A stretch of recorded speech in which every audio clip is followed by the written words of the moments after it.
एक बार एक सियार भोजन की तलाश में भटक रहा था।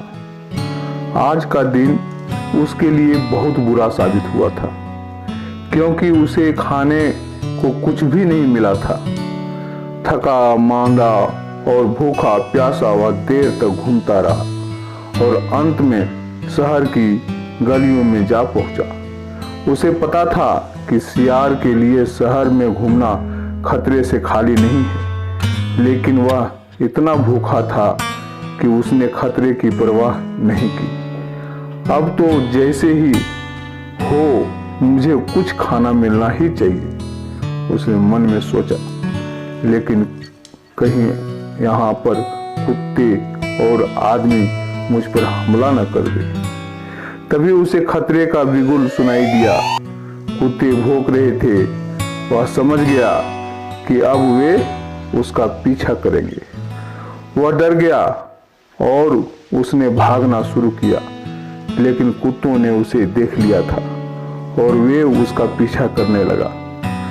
कुत्तों से पीछा छुड़ाने के लिए सियार खूब तेज भागा, लेकिन वे काफी नजदीक आ गए थे।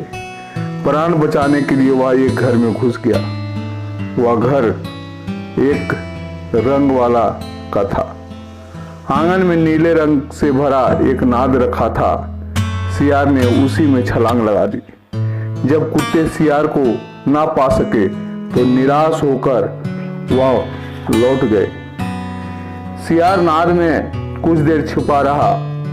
जब उसे विश्वास हो गया कि कुत्ते चले गए, तब वह नाद से बाहर निकल आया। अपने आप को नीले रंग में रंगा देखकर उसे बड़ा आश्चर्य हुआ। उसकी समझ में नहीं आया कि अब वह क्या करे। वह आदमी और कुत्तों की नजर से बचकर जल्दी से जल्दी जंगल जाना चाह रहा था। सो वह जल्दी ही जंगल की ओर लौट गया। उसे देखकर सब जानवर मारे डर के इधर उधर भागने लगे। नीले रंग का कोई पशु उन्होंने पहले कभी नहीं देखा था। सियार ने देखा कि वे सब उससे डरे हुए हैं। बस उसने तुरंत ही इस बात से लाभ उठाने की ठान ली। अरे तुम सब भाग क्यों रहे हो, उसने चिल्ला कर कहा।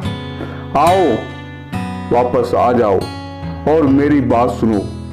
भागते हुए जानवर ठिठक कर खड़े हो गए, लेकिन दूर से ही उसे देखते रहे। वे उसके नजदीक जाने में झिझक रहे थे। आओ, अरे भाई सब पास आ जाओ, सियार ने फिर आवाज दी। सबने मित्रों को भी बुला लाओ, मुझे तुम सबसे कुछ बहुत ही जरूरी बातें करनी है। एक एक करके सब जानवर नीले सियार के नजदीक आ गए।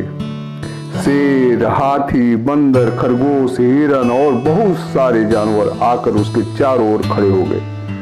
नीले सियार ने कहा, मुझसे डरने की आवश्यकता नहीं है। तुम मेरे साथ सुरक्षित हो। ईश्वर ने मुझे तुम्हारा राजा बनाकर भेजा है। मैं तुम्हारी रक्षा करूंगा।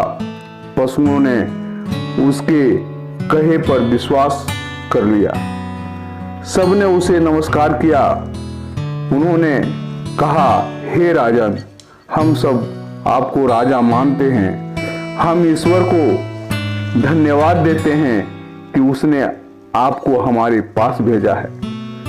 अब मेहरबानी करके बताइए कि हम आपकी क्या सेवा कर सकते हैं।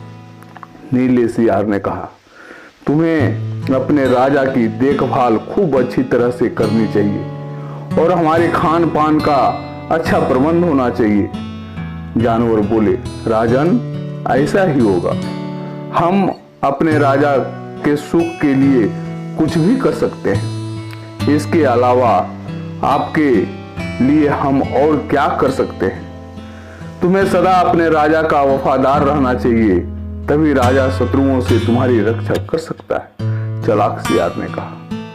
पशुओं को उसकी बातों पर विश्वास हो गया। उस दिन से वे नीले सियार के लिए तरह तरह के बढ़िया भोजन लाने और उसकी खूब सेवा करने लगे। वह नीला सियार राजा की तरह रहने लगा। प्रतिदिन पशु उसका अभिवादन करते और अपनी समस्याएं उसके सामने रखते। राजा सब कुछ सुनता और उसका समाधान भी बताता। एक दिन जब राजा दरबार में बैठा हुआ था कि कुछ दूर पर शोर सुनाई दिया।